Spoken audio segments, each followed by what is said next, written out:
sogenannten Heiligen Römischen Reich Deutscher Nation wurde der Ruf nach einer Reform der Kirche immer lauter. Vom Norden Italiens bis hinauf in den hohen Norden nach Schweden wurde der Wunsch nach einer Erneuerung der Kirche immer lauter und lauter. Doch die Kirche reagierte aufgrund ihres gewaltigen Verwaltungsapparates und auch aufgrund ihrer eigenen Natur nur schleppend auf diese Wünsche. Die wohl hoffnungsvollste Reaktion auf all diese Erneuerungsforderungen war 1431 die Einberufung des Konzils von Basel.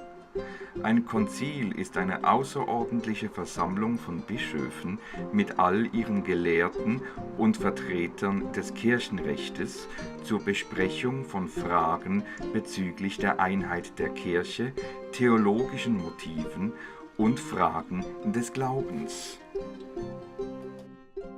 Dutzende von Kirchenfürsten und Bischöfen kamen zu diesem Zwecke nach Basel, und die Stadt schien aus allen Nähten zu platzen. Kaum einer denkt heute beim Warten aufs Tramli, dass in der Barfüßerkirche Fragen des Glaubens von größter Tragweite für das ganze Abendland diskutiert wurden.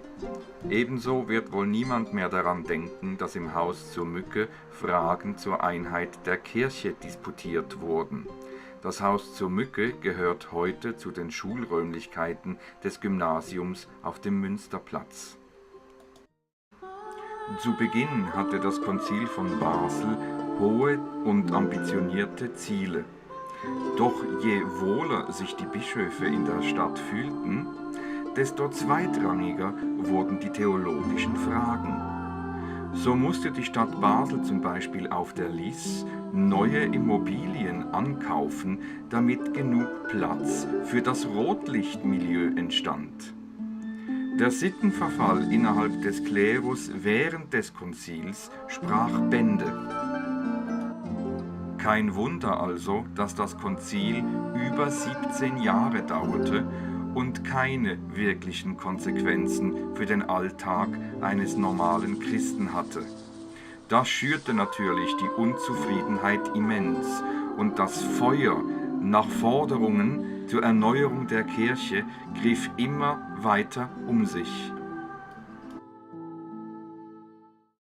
Und dieses Feuer trifft im Intellekt eines jungen Augustinermönches und Doktoranden der Theologie, Martin Luther, auf einem fruchtbaren Boden.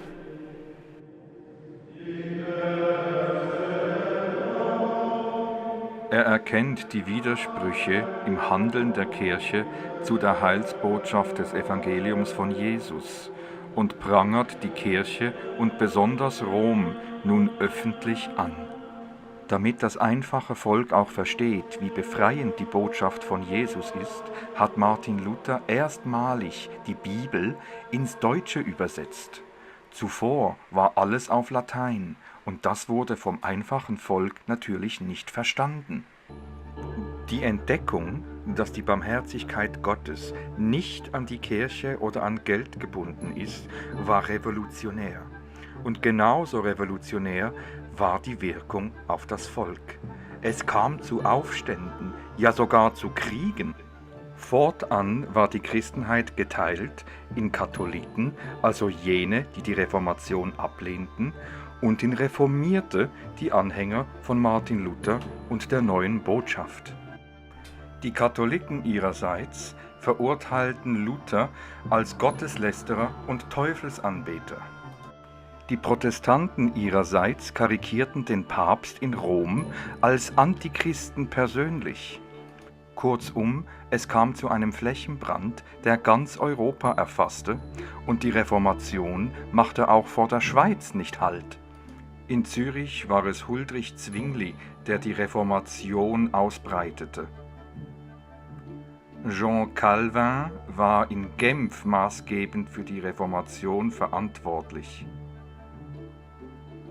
Und in Basel war es Johannes Ökolampat, der die befreiende Botschaft der Reformation predigte.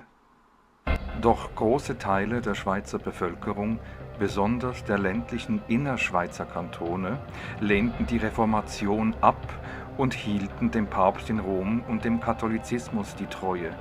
Es kam zu zahlreichen blutigen Auseinandersetzungen und zu einem Bruderkrieg zwischen Christen, der bis ins 19. Jahrhundert immer wieder aufflackern sollte.